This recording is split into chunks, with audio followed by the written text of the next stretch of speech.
Hey, welcome back to the round trip. How you doing, Cassidy? Hi John, how are you? Also doing well. Yeah, we're coordinating today. Oh, yeah, Yeah, both white. yeah. It's been a big week. Have you seen the Elon and Trump drama happening this week?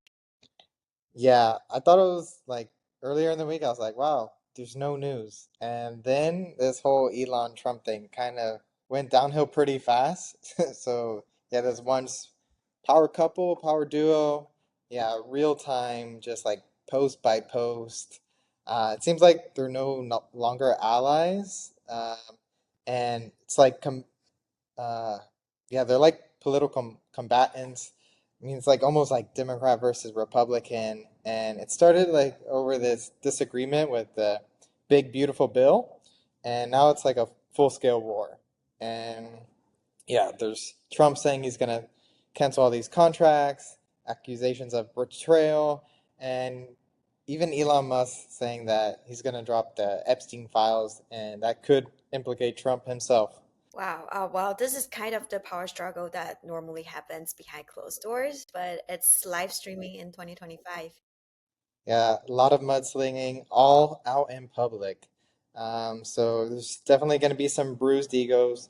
Trump doesn't like to be insulted, and it's two of the most powerful men in America. One, the president, the other with the free speech platform X, rockets, AI, and they're just tearing each other down in full view of the world. And it's all in the process, they're exposing the fragility of the US leadership, the risk of, these ultra powerful, ultra rich billionaires in governance, and the many what have many suspected for years that Trump's legislative priorities have always kind of served himself and not the nation. And that's what Elon's really about. He really wants to get the deficit down because he believes that the path that America is on is not a good one. So buckle up. This is the power struggle that goes thermonuclear. So let's break down the timeline of what happened over the last couple weeks. So we all know that Musk, he announced his departure from the administration, and a lot of people thought that, he was going to step back, but it seems like he leaned more in after this. He probably had to, play nice while he was, working closer with Trump. But now that he's out, yeah, he's gone, yeah, full blown anti-Trump, anti this bill. He first started criticizing it that the bill couldn't be big and beautiful. It either had to be one or the other, big with spending or beautiful with cuts. And yeah, his critique mostly centered around all these like tax cuts that Trump was.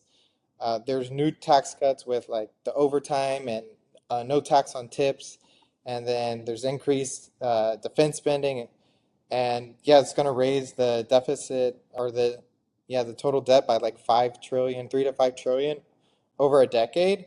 And yeah, so Elon, he really stepped up the criticism earlier this week. He called it outrageous pork barrel spending. And then, yeah, Trump came back yesterday, and that's where it started moving pretty fast. Like, he said that he was disappointed with Musk, and this might be because, like, he's losing the tax cuts for vehicles. Um, and then, yeah, Musk responded that, yeah, Trump wouldn't have won without his support and all his financial contributions, which is in a large part true. Um, Musk really focused on, deploying capital in really strategic districts to help tip the scales in Trump's favor. And he used a lot of data to, fund that. And then, yeah, yesterday the attacks got personal. So I'm not sure if you saw the tweets and the posts on Truth Social, but yeah, that was pretty crazy. Yeah, actually, I've been following and just wanted to share some key post content happening within the past 10 to 12 hours. It's pretty crazy. So yesterday, 1 p.m., Elon posted on his Twitter. He did say that without me, Trump would have lost the election. Dems would control the House, and the Republicans would be 51 versus 49 in the Senate. Essentially, he's claiming Trump owes his 2024 victory to Musk's support. And Elon also tweeted like 15 minutes after yesterday on June 5th. He did say replying to Trump claiming that Elon did know about the bill to the EV mandate, but Elon replied saying that it's false. The bill was never shown to me even once and was passed in the dead of the night so fast that almost no one in Congress would even read it. And Trump did reply finally at 3 p.m. He said that Elon was wearing thin. I asked him to leave. I took away his EV mandate that forced everyone to buy electric cars that nobody else wanted. And he just went crazy. So essentially, Trump is saying that Elon is going crazy on his official tweet on True Social. Elon did reply 10 minutes right after Trump's thread. He did say that it's such an obvious lie. It's so sad.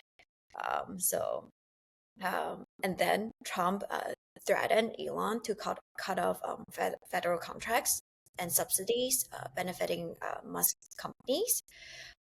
At around 4:30 yesterday, Trump posted on True Social saying that the easiest way to save money in our budget is to terminate Elon's governmental subsidies and contracts. I was always surprised that Biden didn't do it.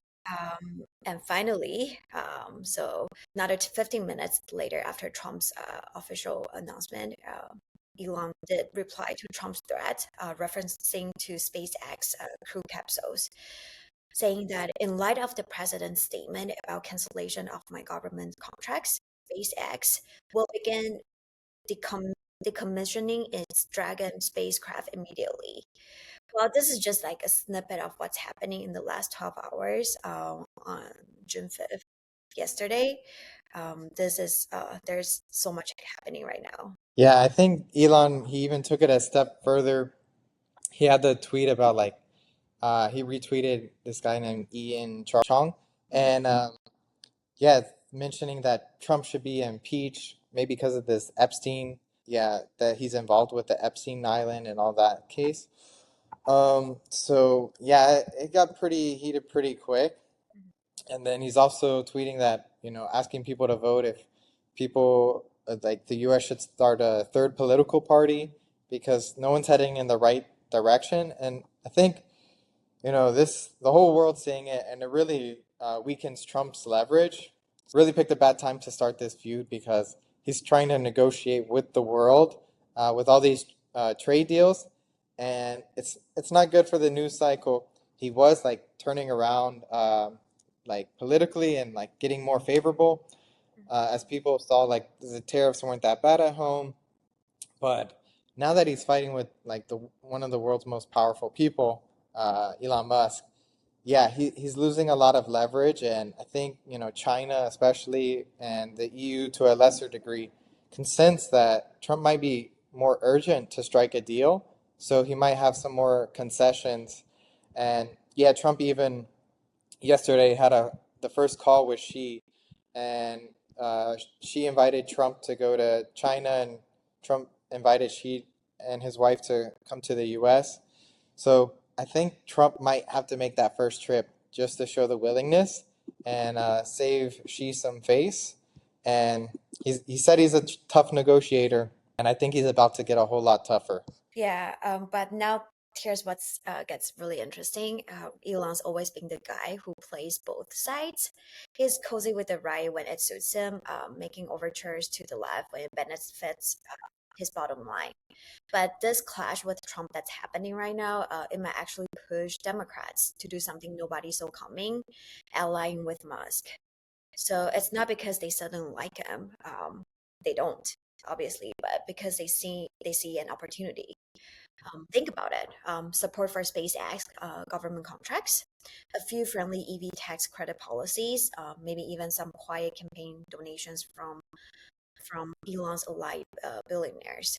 It's all in exchange for public distance from Trump and subtle jabs at the mega world.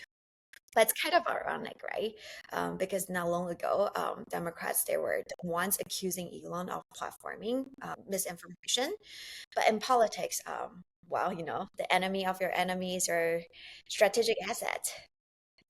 Yeah, I think it's quite funny, and yeah, I think Democrats might turn pretty quickly in favor of Elon, because yeah, the enemy of your enemy is your friend.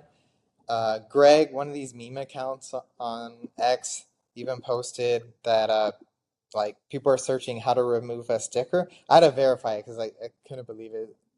Like the car stickers, because people were putting like I am anti-Trump on their Teslas. So because like people were keying people's Teslas and like just destroying them, and it's actually true. It like trended up like to 100 yesterday, so it's quite funny. And I think this just really reveals like how you kind of have to limit the power of these like ultra rich people that have a big following. And I think it echoes how like she moved to silence Jack Ma because he saw this coming. So yeah, a few years ago, Jack Ma, he started speaking out against the party, and she was pretty quick to limit Jack, and like, people said he disappeared. But populist leaders, they don't like competing powers and like people for attention. So Elon, I mean, he has this whole media empire with X. Jack Ma didn't have that, so he's more at the power. I mean, the limits of the government. The social media platforms in China, they kind of limit whatever the party says to limit. And yeah, she's cracked down on help like re-centralize power, but Trump can't do this the same way. So yeah, it's going to be an open battle, and yeah, I think yeah she was pretty smart to kind of nip this in the bud when it was happening. Well, let's go darker. Could Elon trigger an impeachment crisis? He's actually teasing knowledge on the Epstein related files. So he makes good on the threat that if the threat is real, it implicates Trump or his inner circle, that we could see calls for impeachment from within Trump's own party. That could kind of get pretty scary. And while JD Vance, he might be also waiting in the wings. He doesn't yet have the national recognition, institutional alliances, or political teeth to hold the GOP together in the post-Trump chaos scenario. So markets would panic. The U.S. would face a leadership vacuum heading into one of the most contentious global periods in the recent memory. He will be the accelerant. Yeah, I don't think yeah JD Vance he just got into politics only a few years ago. So he wouldn't have like the leverage, the know-how, or the allies within Congress to get things done. So yeah, I think things would be pretty uncertain, but at the same time, I mean, markets kind of like when things don't move through government because it means more of the same. So there's like two sides to that coin, but definitely in the short term, there'd be a lot of panic, and it's yeah, this kind of is disabling this tech state alliance that was recently formed. We had like David Sachs go in to lead AI and crypto, but with all the, I mean, Elon's also on that side because he has Neuralink, and also Starlink. So it's this huge tech, yeah, like war going on because like, yeah, Biden administration was kind of limiting the power of Elon by like only letting him do so many launches, all these extra regulations, kind of slowing him down with law and regulation. And yeah, it kind of brings into question whether like America's informal alliance between the tech and the state can hold. So, I mean, if Trump wins and he does go after Elon's contracts, like, yeah, what really happens is, like innovation just really slow? Does, Jeff Bezos with Blue Origin get more contracts? Or does America slow down because this guy is the leader of the top companies in the US? So I think it would, yeah, really chill innovation, and it delay a lot more of these public-private partnerships because you have to watch what you say, and it slow AI and the defense tech arm race because yeah, a lot of these satellites, they're not just for private enterprise, but also for the U.S. to, in part build this global dome, see everything that's launching anywhere in the world. And America's advantage is already fragile. Well, I think this definitely divided America. Global adversaries are watching, including China, Russia, or even non-online nations. Now they do see America. It cannot keep its power brokers in check. When your president and your most influential tech titan, when they're trading personal insults online, it kind of signals this unity and not dominance overall. So this is not just embarrassing; it's quite dangerous because when the world's most powerful democracy looks distracted, divided, and messy, I think that's when rivals they can make moves strategically, while the U.S. is too busy fighting itself to do this. Yeah, there's already a lot of collateral damage. Volatility's up, confidence is down. Institutional investors, they're already wary of the regulatory whiplash, and they're now watching these supposed champions tear each other apart. And yeah, for Tesla was down 15% yesterday. It seems like the crypto markets took a hit themselves, but there is one notable one that has stood out in the last 24 hours, and that's Circle. So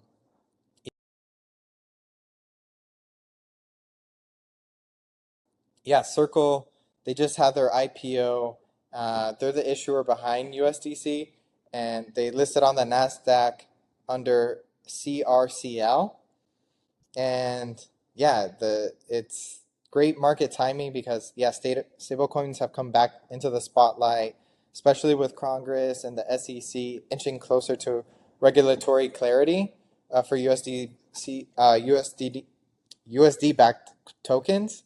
And there's a lot of revenue growth because yeah, Circle, they have significant yield on USDC reserves. Yes, they do have to share that with their distributors, but with interest rates still above 4% and Powell indicating that they're not being lowered for, the next couple meetings, uh, yeah, they're going to make a lot of profit. And with this, extra like kind of seal of approval by being listed on the NASDAQ, I think they're going to be printing a lot more USDC in the next couple months.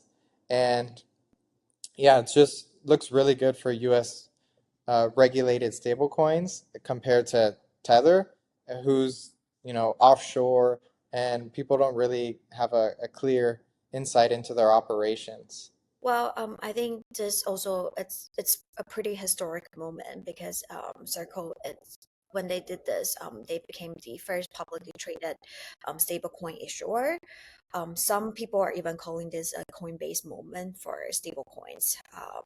So, uh, so yeah, I don't think this is just hype. It does send a clear message. The market still wants regulated crypto rails. And stable coins, they're just no longer a DeFi tool. They're starting to become a Wall Street asset. And I think there's like a more strategic takeaway from this. The Mhm. IPO was massively underpriced. So we had early buyers like BlackRock and ARK Investment. They got a bargain. They got in at like $31. But that meant Circle left over $1 billion on the table because yeah, uh, it hit over like $103, which yeah, it's pretty underpriced. And then like in intraday trading, and then it closed the day at like $83. So yeah, it was a historic debut, but it kind of exposed this disconnect between the crypto native valuations and what traditional bankers are willing to price in. So the question now is like whether the stablecoins have an isn't whether stablecoins have investor demand. It's whether the future crypto listings will let legacy finance eat their upside. So yeah, the IPO is still a signal, but it's a test case for Wall Street, Washington, and Main Street investors to respond to tokenized dollars. And whether or not Circle soars or stumbles from here, one thing's clear: stablecoins are stepping out of crypto shadow and into the financial mainstream. Well, Circle's IPO, it wasn't just a win for stable coins. It's a win for crypto legitimacy, but it also exposed a deeper truth, though. The US might still be pricing crypto with hesitation, while Asia is actually pricing it with conviction. Now, it's very clear that with South Korea, their newly elected president, very pro crypto, he isn't just talking about regulations. He's actually reshaping the national policy to make Korea a global crypto hub.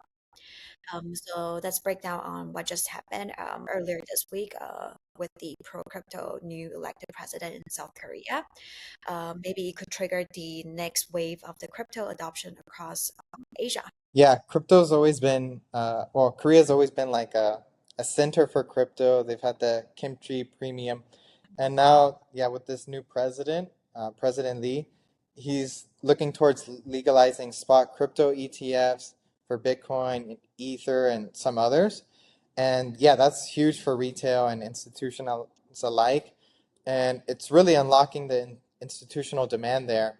They have the National Pension Fund, one of the world's largest, that may be able to allocate capital to this crypto assets if they're able to get these ETFs, and that's potentially billions and billions of dollars in flow into those assets.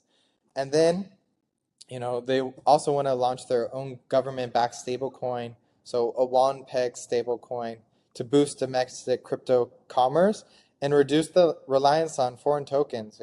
So like USDC is eating to the won's demand. Why would they accept that? They should just have a won-backed one. And it also gives institutions, startups a lot more regulatory clarity.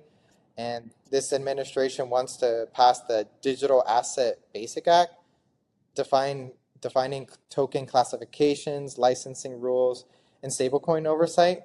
So basically, what the U.S. and most of the world still hasn't done, and they'd have these blockchain innovation zones where they'd have special districts with reduced red tape, designed to attract crypto startups and devs.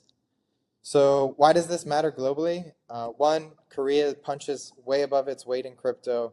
It's one of the world's most active crypto markets for traders, top exchanges, in terms of global volume.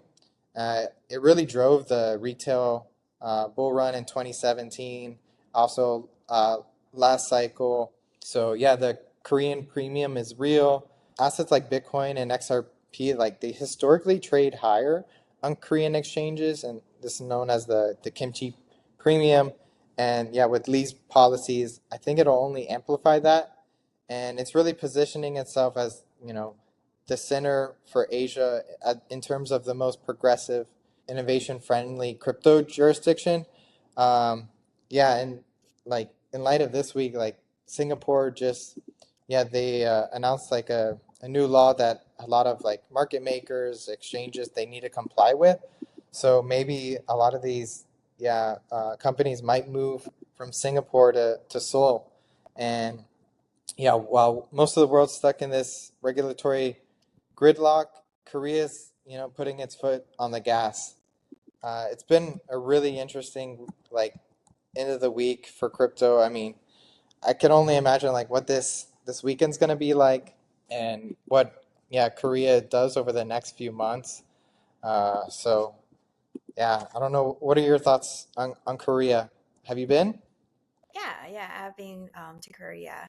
I do have a few Korean friends.